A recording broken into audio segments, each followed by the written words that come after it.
Hello बच्चों, कैसे हैं आप लोग। आज के लेक्चर में हम 3.5 एक्सरसाइज का सेकंड क्वेश्चन देखेंगे। ठीक है, देखो इस टाइप के भी क्वेश्चन बोर्ड में आते हैं स्टूडेंट, तो आपको पता होना चाहिए सॉल्व कैसे करना है। क्या बोला था, for which value of a and b will the following pair of linear equation will have infinite number of solution. तो मतलब इनफाइनाइट नंबर ऑफ सॉल्यूशन की कंडीशन क्या होती है स्टूडेंट, मतलब ओवरलैपिंग की प्रॉब्लम आती है, मतलब ओवरलैप होता है, जैसे A1 by A2, B1 by B2 और C1 बाई C2, ये कंडीशन होती है ओवरलैपिंग की।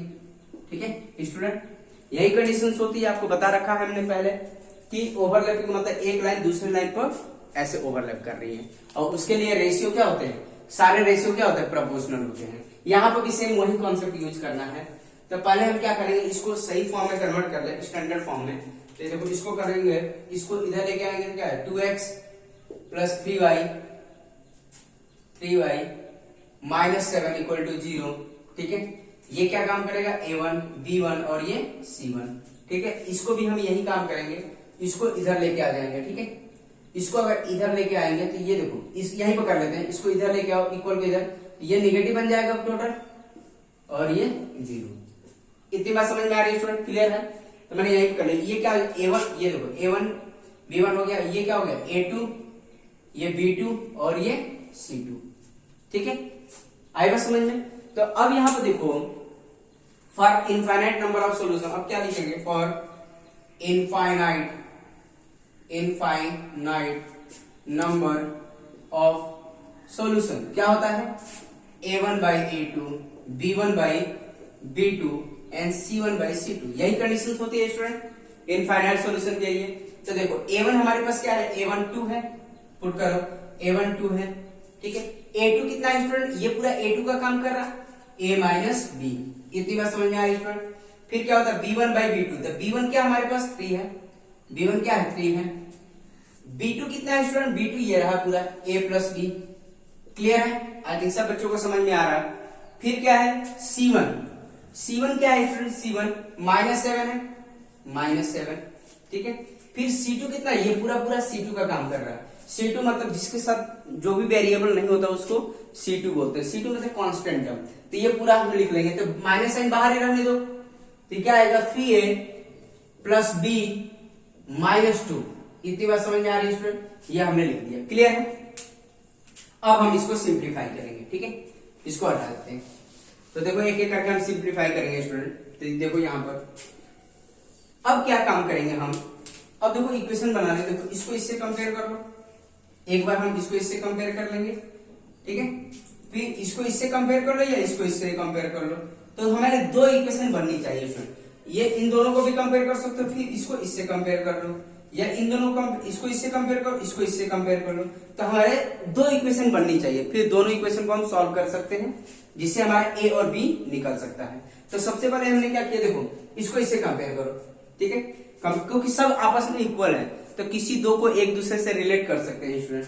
तो मैंने क्या किया, इन दोनों को कंपेयर कर लिया, तो क्या हो गया 2A minus b equal to 3A plus b. Cross multiply करो, 2A plus B 3A minus B, क्या होगा 2A प्लस 2B, और ये क्या होगा 3A माइनस 3B।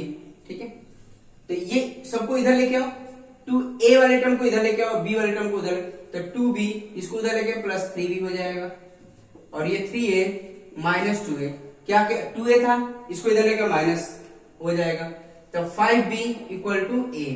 ये हमारी फर्स्ट इक्वेशन बन गई स्टूडेंट, फर्स्ट इक्वेशन। क्लियर है, आई थिंक सब बच्चों को समझ में आ रहा है। अब क्या काम करेंगे, इसको इससे रिलेट कर लो या इसको इससे रिलेट कर लो। सेम देखो दो इक्वेशन आएगी, दोनों को सॉल्व करेंगे तो हमारा ए और बी इक्वल ही आएगा स्टूडेंट। अब देखो इसको इससे कंपेयर कर लो।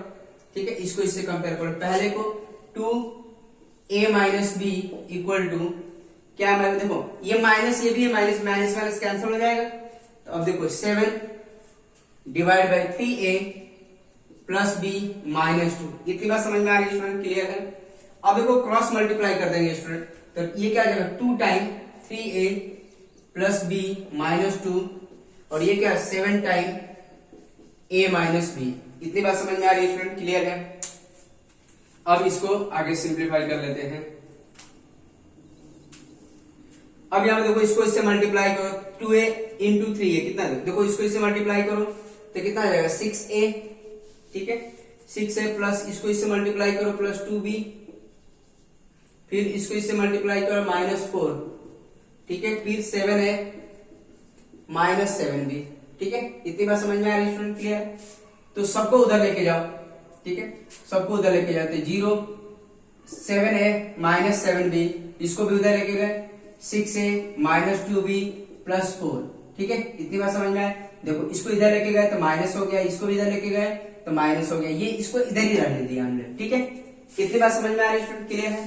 तो ये देखो 7a में से 6a गया, कितना बचा a बचा, ठीक है यही बचा ना 7a माइनस 6a, कितना बचा a बचा, फिर -7b minus 2b minus 9b plus 4 equal to 0। इतनी बात समझ में आ रही है स्टूडेंट, क्लियर है। अब हम क्या काम करेंगे, सिंप्लीफाई, देखो हमारे पास इक्वेशन आई थी, अब देखो ये क्या a minus 9b equal to -4, ये हमारी सेकंड इक्वेशन हो गई, क्लियर है।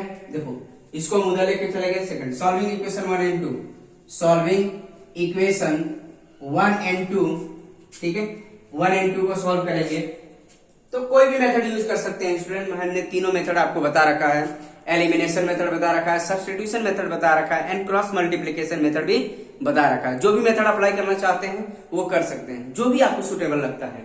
तो मैं क्या काम करूंगा, सब्स्टिट्यूशन मेथड यहाँ पे बेहतर लग रहा है मुझे। अब क्या, put a equal to 5b in equation, देखो सॉल्विंग इक्वेशन 1 एंड 2, तो a की वैल्यू 5b यहाँ पे पुट कर लेंगे, पुट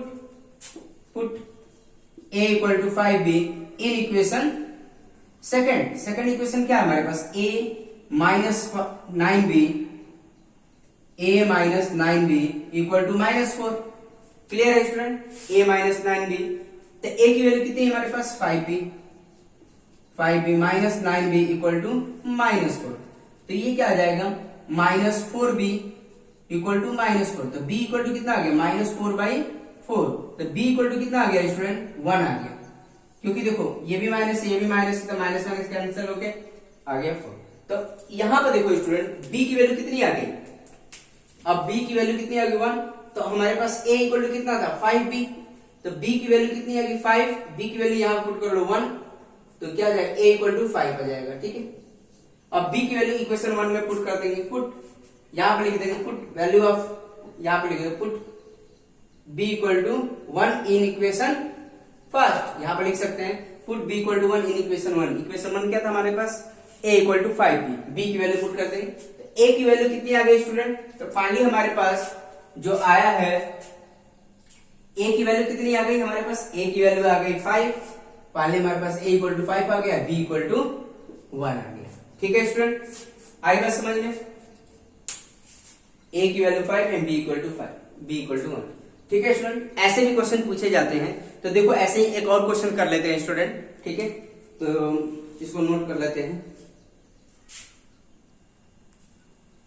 तो ये आपका सेकंड पार्ट है, ये बोला कैसे, उसी तरह इसको भी सॉल्व करना है, लेकिन इसके लिए कंडीशंस क्या है, अलग है student. For which value of k will the following pair of linear equations have no solution. No solution का मतलब क्या है, दोनों लाइन आपस में क्या है, पैरेलल है, जब दोनों लाइन आपस में पैरेलल होगी वही कंडीशंस होती है नो सॉल्यूशन की, मतलब ये दोनों लाइन आपस में क्या है, पैरेलल है, तो ऐसी सिचुएशन में क्या आती है कंडीशंस, ठीक है नो सॉल्यूशन, कभी मीट नहीं करेंगे। इसके लिए रेशियो क्या होता है student, a1/a2 b1/b2 not equal to c1/c2, I think सब बच्चों को पता होना चाहिए ये तो, ठीक है। तो यही कंडीशन यहाँ पर भी अप्लाई करना है। तो देखो स्टूडेंट करते हैं अब इसको सॉल्व। अब ये दे रखा है तो पहले इसको हम स्टैंडर्ड फॉर्म में कन्वर्ट करेंगे, तो ये हमारी सिंपल इक्वेशन दे रखी है, तो इसको हमें यहां से हमें क्या सिलेक्ट करना होगा, हमारी लाइन ऑफ थिंकिंग क्या होगी, a1 b1 c1 and a2 b2 c2, ये हमें कंपेयर करना होगा, ठीक है। तो पहले हम a1 b2 और c2 निकाल देते हैं। तो उसके लिए क्या होगा स्टूडेंट, देखो इसको पहले a1 b2 c2 के लिए क्या, इसको इधर लेके आओ, 1 को इधर लेके आए तो क्या आएगा माइनस आ जाएगा इक्वल टू 0, ठीक है। इसको इधर लेके आओ पूरे को, तो ये नेगेटिव बन जाएगा और इक्वल टू 0। इतनी बात समझ में आ रही है स्टूडेंट, क्लियर है। तब देखो a1 ये है, b1 और ये पूरा c1 और ये पूरा a2, x के साथ जो भी होगा a2 होगा, y के साथ जो भी होगा वो b2 होगा और ये c2 होगा, क्लियर है स्टूडेंट? तो अब यहाँ पे देखो फॉर नो सॉल्यूशन के लिए क्या होता है, for no solution, no solution क्या होता है student, a1 by a2 b1 by b2 not equal to c1 by c2, यही कंडीशंस होती हैं। तो सारी वैल्यू यहाँ पर पुट करेंगे स्टूडेंट, ठीक है। तो ये क्या आ जाएगा, a1 कितना हमारे पास, a1 3 है 3, a2 कितना है हमारे पास 2k -1 यही है, ठीक है। b1 कितना है स्टूडेंट, b1 हमारे पास 1 है, मतलब y के साथ कुछ नहीं है तो इसका मतलब 1 है 1, और b2 कितना है k -1 और ये क्या है नॉट इक्वल टू a क्या मतलब c1 क्या है हमारे पास -1 और ये क्या है -2k + 1। इतनी बात समझ में आ रही है स्टूडेंट, क्लियर है? अब हम इसको सिंप्लीफाई करेंगे। तो अब जैसे उसको देखो ये दोनों आपस में इक्वल होंगे, क्यों? क्योंकि ये दोनों आपस में इक्वल है। तो अब क्या करेंगे, दोनों को इक्वेट करेंगे, 2k -1 और ये 1/k -1, ठीक है।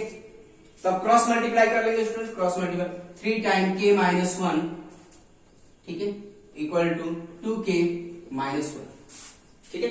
इसको इससे मल्टीप्लाई किया, इसको इससे मल्टीप्लाई, क्रॉस मल्टीप्लाई, तो ये क्या देगा 3k -3, ठीक है, 3k -3, तो ये फाइनली हमारे पास क्या आ जाएगा फिर 2k -1, ठीक है स्टूडेंट, आई बात समझ में? तो अब इसको आगे सिंप्लीफाई कर लेते हैं।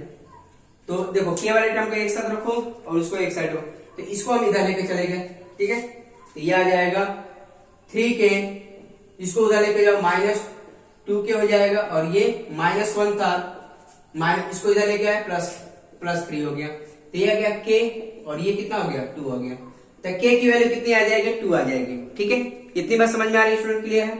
अब इसको भी सिंप्लीफाई कर सकते हैं, इसको सिंप्लीफाई करके देखो, ठीक है, क्योंकि ये भी तो होना क्या इक्वल नहीं होना चाहिए, वो भी देखना जरूरी होता है, क्योंकि कभी कभी क्या होता है k² मतलब k की वैल्यू ±2 हो जाती है, ठीक है। बट यहाँ पर सॉल्व करने पर अगर मान लो यहाँ पर देखो सपोज करो ये स्क्वायरिंग में आता तो k की वैल्यू 2 आती है, ठीक है।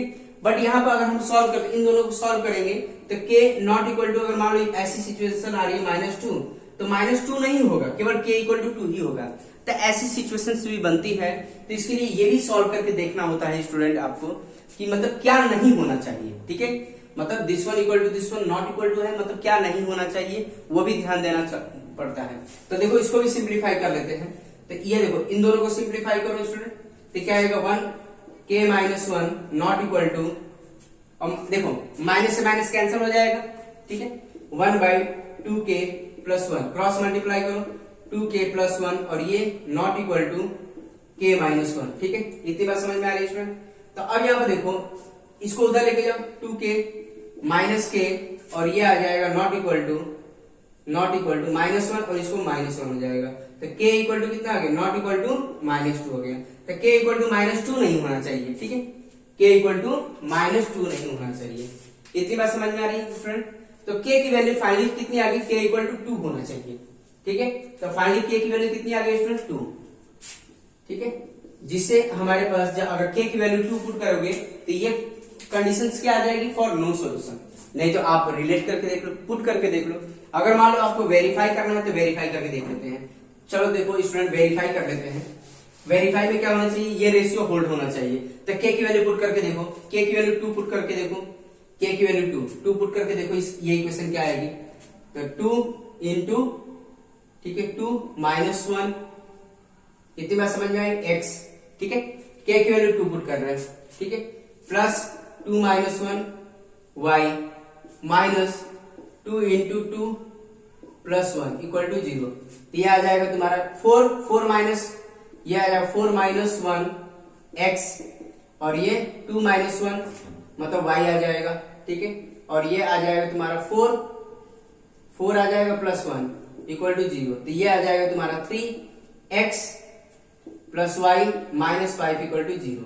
तो देखो स्टूडेंट ये हमारी सेकंड इक्वेशन बन गई, और पहली वाली इक्वेशन क्या थी, 3x + y - 1 इक्वल टू 0। अब यहाँ पे देखो इनका रेशियो देख लो स्टूडेंट, रेशियो देख के आप पता चल जाएगा a1/8, देखो ये a1 है, b1 है और c1 है, और ये a2 b2 और c2। देखो a1/a2, देखो a1/a2 कितना आ रहा, 3/3 मतलब 1 आ रहा, 1/1 आ रहा। b1/b2 देखो स्टूडेंट, b1/b2 ये b1 है, b1/b2 देखो ये क्या आ रहा, 1/1 ही आ रहा, बट C1/C2 क्या आ रहा है स्टूडेंट, देखो -1 आ रहा और यहाँ पर -5 आ रहा, -1/-5 मतलब 1/5 आ रहा। तो मतलब यहां से देखो ये दोनों तो आपस में इक्वल है, बट ये नहीं है, मतलब ये कंडीशंस होल्ड हो रही है, मतलब ये रेशियो होल्ड हो रही है A1/A2 equal to B1/B2 but not equal to C1/C2, मतलब ये कंडीशंस किसकी होती है, नो सॉल्यूशन, मतलब पैरेलल लाइन की कंडीशंस होती है। तो आई बात समझ में स्टूडेंट, क्लियर है? आई थिंक सब बच्चों को समझ में आ रहा है। अब देखो नेक्स्ट वाला क्वेश्चन देख लेते हैं स्टूडेंट।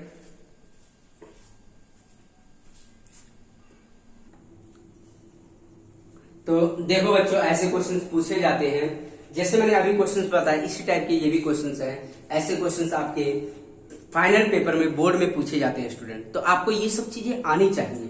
तो देखो यहाँ पर देखो, find the value of P and Q for which the system of linear equation has infinite number of solutions.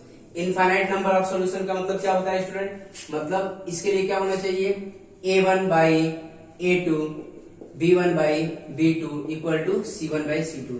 तो ये वाले रेशियो आपस में इक्वल करके हम इसकी वैल्यू निकाल सकते हैं। अभी हमने फाइंड आउट किया एक क्वेश्चन से ऐसा, ठीक है, ऐसा हमने किया क्वेश्चन अभी, तो उसी के बेसिस पर हम इसको सॉल्व करना है स्टूडेंट। क्लियर है स्टूडेंट, आई बात समझ में? ठीक है, तो दूसरा भी देखो। अब देखो दूसरा क्या दे रखा है, find the value of P if a line represent by the equation. अब देखो मैंने इसका आंसर ये लिख रखा है, ठीक है। फर्स्ट देखो, फर्स्ट वाले में देखो A और B है, ये पूरा A पोर्शन है और ये B पोर्शन है। A का आंसर मैंने क्या लिख रखा है, ये, ठीक है, एंड B का आंसर है स्टूडेंट ये, ठीक है। तो आपको कहीं जाने की जरूरत ना पड़े, आप यहाँ पर आंसर अपना कंपेयर कर सकते हैं स्टूडेंट। क्लियर है? ठीक है। अब देखो second, find the value of P if the line represented by the equation intersect at a unique point। intersect unique point का मतलब क्या, ऐसे, ठीक है, यूनिक पॉइंट पे इंटरसेक्ट। इसके मतलब कंडीशंस क्या होती है स्टूडेंट, हमें पता है A1/A2 not equal to B1/B2, ठीक है, ये condition. Intersect at a single point, unique point का मतलब ये कंडीशन होती है, ठीक है। और रेशियो कंडीशन क्या होता है, A1/A2 not equal to B1/B2। ऐसे क्वेश्चंस भी आते हैं। तो देखो यही क्वेश्चन है, अगर मान लो इसको सॉल्व करना चाहे तो ये क्या काम कर रहा है, ये क्या काम कर रहा है, P की वैल्यू निकालें। देखो A1 है, B1 है, ठीक है, इसको इधर लेके आए C1 हो जाएगा, A2 B2। तो हमें A1 A2 से ही काम है, देखो तो -3 और A2 कितना होगा, 2P हो जाएगा, 2P। B1 क्या है हमारे पास, नॉट इक्वल टू 5 और ये -3। क्लियर है स्टूडेंट, आई बात समझ में? तो अब यहां से सिंप्लीफाई करके सॉल्व कर सकते हैं। तो ये कितना देगा स्टूडेंट, देखो क्रॉस मल्टीप्लाई करो, देखो क्रॉस मल्टीप्लाई करो कितना आएगा, देखो इसको इधर लेके आओ, ये -3 9 हो जाएगा, नॉट इक्वल टू ये तुम्हारा 10P हो जाएगा, 10P। तो इसको हम क्या लिख सकते हैं, P इक्वल टू क्या हो जाएगा, P नॉट इक्वल टू 9/10। इतनी बात समझ में?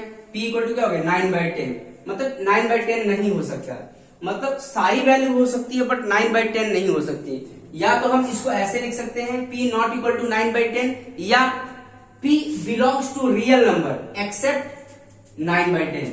इसको ऐसे भी लिखा जा सकता है, ऐसे भी लिखा जा सकता है। आप इससे परेशान मत होइएगा कि ये क्या लिख दिया है, ठीक है। इसका मतलब क्या है, P belongs to real number, मतलब सारे रियल नंबर हो सकते हैं बट क्या -9/10 नहीं हो सकता। तो इसका मतलब ये है, ठीक है। तो इससे आप परेशान मत होइएगा स्टूडेंट, इसका मतलब समझिए। तो आई थिंक देखो मैं ये तो समझा ही दिया आपको, ठीक है, आई बात समझ में? इसके बाद आप ये कर लेना, इसमें भी वही काम करना है। इसको हटा देता हूं स्टूडेंट, आप खुद से सॉल्व करिएगा, तब जाकर आपको अच्छे से परफॉर्म कर पाएंगे, ठीक है। जब तक खुद से आप सॉल्व नहीं करेंगे स्टूडेंट, तब तक परफेक्ट नहीं हो पाएंगे, ठीक है। खुद से सॉल्व करिएगा, मैंने हिंट दे दिया वैसे, तो आप ये वाला क्वेश्चन करिए, ये भी एक बार करिए आप, ठीक है। आई थिंक सब बच्चों को समझ में आ गया। अब देखो next third, find the value of P if the line represented by the linear equation are parallel to each other. Parallel to each other मतलब ये दोनों लाइन आपस में क्या है, पैरेलल है। पैरेलल की रेशियो क्या होती है स्टूडेंट, पैरेलल की रेशियो क्या होती है, A1/A2 B1/B2 but not equal to C1/C2, ये कंडीशंस होती है। क्लियर? ऐसा भी हमने क्वेश्चन अभी किया, ठीक है। जो पहला सेकंड वाला क्वेश्चन किया था हमने, ये इसी पर बेसिस किया था, पैरेलल लाइन का। क्लियर है स्टूडेंट, कर लेंगे आप, और तो इसको आप कर लेंगे। तो एक बार इसको कंपेयर करके आप वैल्यू फाइंड आउट कर लेंगे और इन दोनों को भी कंपेयर करके फाइंड आउट कर लेंगे, दोनों को रिलेट करके फाइनल आंसर बताएंगे। ठीक है स्टूडेंट, और इसके आंसर मैंने ये लिख रखा है। ठीक है, इसका आंसर मैंने लिख रखा है। तो आप देखिए ए हमारे देखो पी का फर्स्ट है, पी का फर्स्ट हमारा ये है p not equal to 10। p not equal to 10 का मतलब क्या है, p belongs to real number except 10। ठीक है, इसको पढ़ सकते हैं p belongs to real number except 10। Clear है स्टूडेंट, और इसका बी ऑप्शन है, बी का आंसर है थर्ड का, बी का आंसर ये है स्टूडेंट। क्लियर है, आई थिंक बहुत बच्चे समझ चुके होंगे कैसे करना। आप सॉल्व करिएगा स्टूडेंट, ठीक है, आप सॉल्व करके देखिएगा और अपना आंसर कंपेयर करिएगा। ठीक है, तो इस टाइप के भी क्वेश्चन पूछे जाते हैं। आएगा समझ में स्टूडेंट, आई थिंक सब बच्चे कर लेंगे इसको। ठीक है स्टूडेंट, आज के लेक्चर में हम इतना ही रहने देंगे, अब नेक्स्ट लेक्चर में बाकी के रिमेनिंग कॉन्सेप्ट के बारे में बात करेंगे। ठीक है स्टूडेंट, ओके, थैंक यू।